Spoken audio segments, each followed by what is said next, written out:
once were we are no longer a Christian nation, which passages of Scripture should guide our public policy? Should we go with Leviticus, which suggests slavery is okay, and that eating shellfish is an abomination?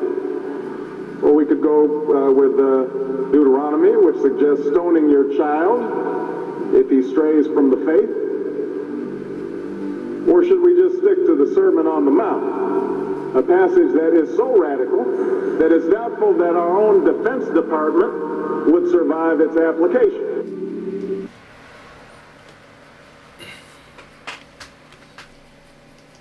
I'll make our government open and transparent so that anyone can ensure that our business is the people's business. Justice Louis Brandeis once said, "Sunlight is the greatest disinfectant." And as president, I'm going to make it impossible for congressmen or lobbyists to slip pork barrel projects or corporate welfare into laws when no one's looking. Because when I'm president, meetings where laws are written will be more open to the public. No more secrecy. That's the commitment I make to you as president.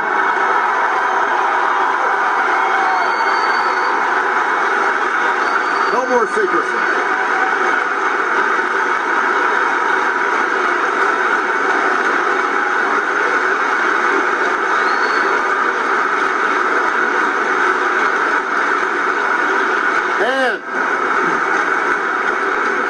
When there's a bill that ends up on my desk as president, you, the public, will have 5 days to look online and find out what's in it before I sign it. So that you know what your government's doing. When there are meetings between lobbyists and a government agency, we'll put as many of those meetings as possible online for every American to watch.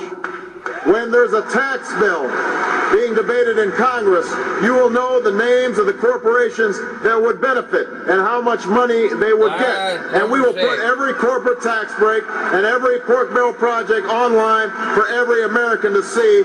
You will know who asked for them, and you can decide whether your representative is actually representing you.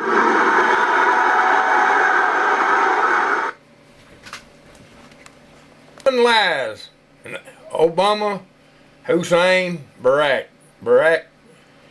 Hussein, Obama. Didn't even blush when he told 7 lies. That face, boy, it's amazing, isn't it? Hey. Barack knows what it means to be a black man living in a country and a culture that is controlled by rich white people. Hillary can never know that. Hillary ain't never been called a Hillary is married to Bill, and Bill have been good to us. No, he ain't.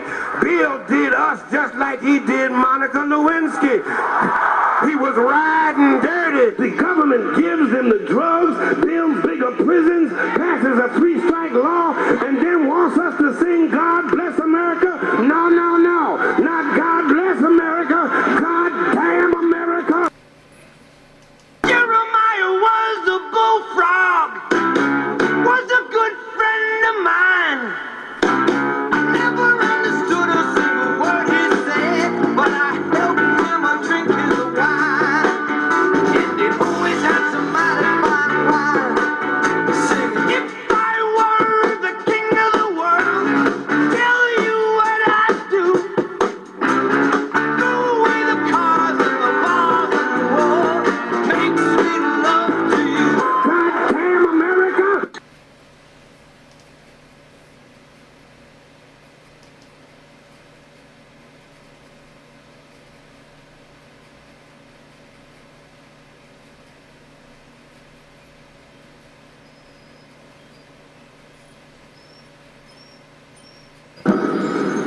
Assalamu alaikum.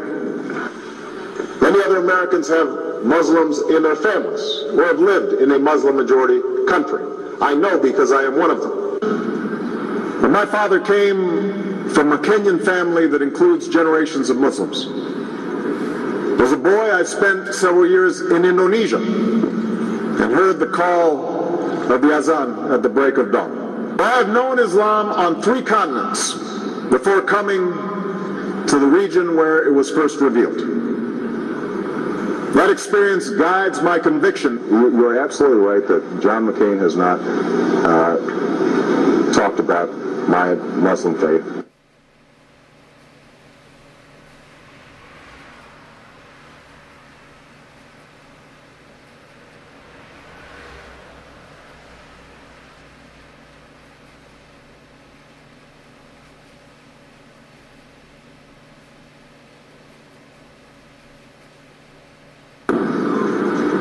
As the Holy Quran tells us, the Holy Quran teaches that, the Holy Quran tells us, and the Holy Quran also says,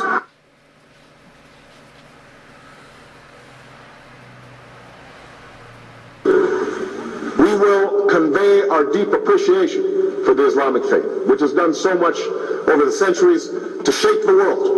I would like to speak directly to the people and leaders of the Islamic Republic of Iran. Their great and celebrated culture. Over many centuries, your art, your music, literature, and innovation have made the world a better and more beautiful place. We know that you are a great civilization, and your accomplishments have earned the respect of the United States and the world.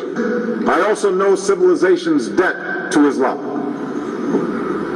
It was Islam at places like Uruzgan that carried the light of learning through so many centuries, paving the way for Europe's Renaissance and Enlightenment. It was innovation in Muslim communities that developed the order of algebra, our magnetic compass and tools of navigation, our mastery of pens and printing, our understanding of how disease spreads and how it can be healed. Islamic culture has given us majestic arches and soaring spires, timeless poetry and cherished music, elegant calligraphy, and places of peaceful contemplation. They have fought in our wars, they have served in our government, they have stood for civil rights, they have started businesses, they have taught at our universities, they've excelled in our sports arenas, they've won Nobel Prizes, built our tallest building, and lit the Olympic torch. And when the first Muslim American was recently elected to Congress, he took the oath to defend our Constitution using the same Holy Quran.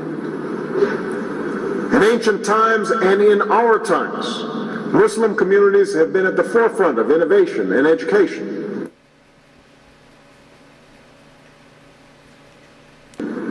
That's why I'm committed to working with American Muslims to ensure that they can fulfill zakat. It is important for Western countries to avoid impeding Muslim citizens from practicing religion as they see fit. Okay, here's really the biggest development yet that I've seen in the whole soap opera that is Barry Soetoro, a.k.a. Barack Obama's birth certificate. And just recapping, we know that he gave up his U.S. citizenship to become an Indonesian citizen, and his name's Barry Soetoro. That's not debated. We know his grandmother in Kenya claims he was born there. We know that they never released the real birth certificate but claimed that they had. Now they admit, okay, there's an original blueprint that has the footprints and the signature, and the governor, the incoming governor a month ago said, Abercrombie in Hawaii said, I'm going to release it. Then about 8 days ago, last Tuesday, the Honolulu Advertiser had an interview with him and just a footnote about, hey, what about the birth certificate? And he said, well, I've been looking and I can't find it, and I know that's going to become a big campaign issue, and I'm worried about it. And we covered that, and Jerome Corsi covered it, and Drudge covered it, and it got really big. Now, a very well-known reporter, I've heard this guy for years, Mike Evans, he does kind of straight, non-gossip, Hollywood and TV reporting. Mike Evans in Hawaii, friends for many years with the governor, who was a congressman. He's known him since he was, quote, a taxi cab driver. We're going to play that. You'll just hear it from him. But to say, yeah, I talked to the governor, my good friend, and he said they can find no records. They can find nothing. Not just the birth certificate, nothing. Obama has said it's two different hospitals. They don't know which one it is. This is really getting suspicious. And even the receipt of the birth certificate, a lot of experts looked at it and said it was fake. So this is a big constitutional crisis, and it's now time for congressional hearings on this. Let's go ahead and play part of this radio clip on KQRS-FM with them talking to the reporter who talked to Neil Abercrombie. And again, the reporter is Mike Evans, a Hollywood reporter. Here it is. Next item, no show business, but I have a personal interest, so I thought I'd share it with you. Former U.S. Congressman from Hawaii, Neil Abercrombie, has been a friend of mine for decades. In fact, when I first met Neil, he was driving a cab in Honolulu. Well, Neil and I spent a lot of time together in Washington, D.C. during Obama's inauguration. Neil told me then that he was going to run for governor of Hawaii. He had enough of being a U.S. congressman.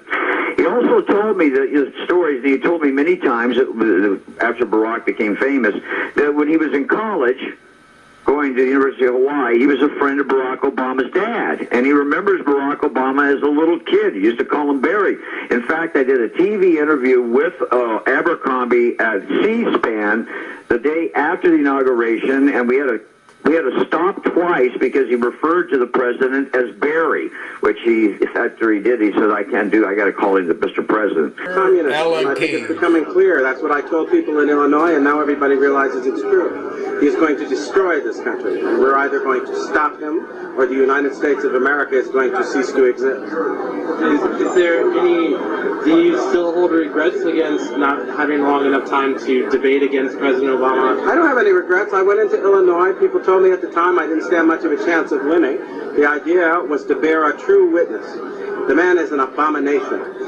He is someone who has actually advocated infanticide, that when babies are the target of abortion, if they happen to escape the abortionist's intention and are born alive, he actually supported the idea that those babies should be set aside to die.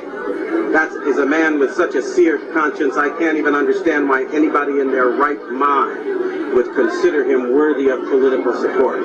That's a violation of conscience that is inconceivable. And even some of the most hardline pro-abortion people in America rejected that abomination, and he did not. So what does tonight mean when President Obama is president of the United States? How does Is he? tonight play a role? That's another question. Is he president of the United States? According to the Constitution, in order to be eligible for president, you have to be a natural-born citizen. He has refused to provide proof that he is, in fact, a natural-born citizen. And his Kenyan relations say that he was born in Nairobi at a time when his mother was too young to transmit U.S. citizenship. So I'm not even sure he's president of the United States. No, that's not a laughing matter. Neither are many of our military people now who are going to court to ask the question, do we have to obey a man who is not qualified under the Constitution? We're in the midst of the greatest crisis this nation has ever seen. And if we don't stop laughing about it and deal with it, we're going to find ourselves in the midst of chaos, confusion, and civil war. It's time we started acting like grown-ups. How could the policy that President Obama makes in the next couple of years affect activities like tonight? Sorry, the person you call President Obama, and I frankly refuse to call him that. Right. At the moment, he is somebody who is kind of an alleged usurper, who is alleged to be someone who is occupying that office without constitutional warrant to do so. And he's rushing forward with ideas like destroying our borders, an amnesty bill that will actually have the American taxpayer footing the bill for illegals to come to this country to live, to get housing, and to get everything they want. He is also somebody who has just announced a program that would essentially destroy the validity of existing mortgages and encourage everybody in the country to stop paying their mortgage because the government is going to pay it instead. This is insanity. It's as if we have put insane children and adolescents in charge of our government. And I think we need to ask simple questions. A couple of years ago, we were arguing over every penny in the United States budget, and it was quite clear we didn't have enough money to go around. Well, somebody asked me where we came up with $2 trillion in the course of the last 6 months. Did we wish for it out of the air? Have people gone mad in this country? There are also those who claim that our reform efforts would ensure illegal immigrants. This too is false. The reforms I'm proposing would not apply to those who are here illegally. It's not true.